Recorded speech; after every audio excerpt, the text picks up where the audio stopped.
唔係啩？原來呢個問題仲有好多朋友都唔清楚啊！咁好多朋友咧喺睇樓嘅時候咧都會有個疑問啦，點解明明喺同一個片區商鋪單價永遠都比住宅貴咁多？咁究竟係開發商賣得貴啊，定係話商鋪本身價值咧真係高過於住宅？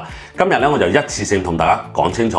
咁首先啦，住宅咧係我哋一個剛需嘅產品嚟嘅，主打咧就係住啦、樂富、居住嘅舒適度。咁升值同埋租金嘅回報咧都係比較平穩嘅，但商鋪咧就完全唔一樣啦。其實我哋個神投資嘅資產睇嘅咧係人流、消費力同埋我哋嘅長線租金嘅收益。咁講幾個數據俾大家知啦。普通嘅住宅嘅租金回報率咧，普遍係喺1厘幾到2厘幾左右嘅，基本咧都係以保值為主，賺唔到幾多現金流嘅。但真正正規嘅臨街黃鋪嚟講咧，回報率隨時可以去到4厘到6厘嘅，係住宅嘅2倍甚至係3倍咁多。咁而且咧，韓聯有一個不變嘅規律啦，正常地段優質嘅商鋪單價普遍係旁邊住宅嘅1.5倍到2倍嘅。咁核心商圈嘅黃鋪甚至可以去到2倍以上啦。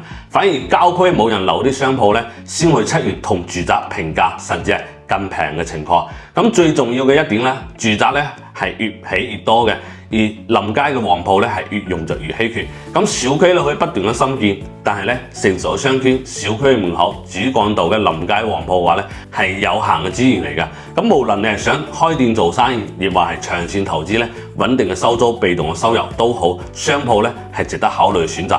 歡迎喺評論區講下你嘅睇法。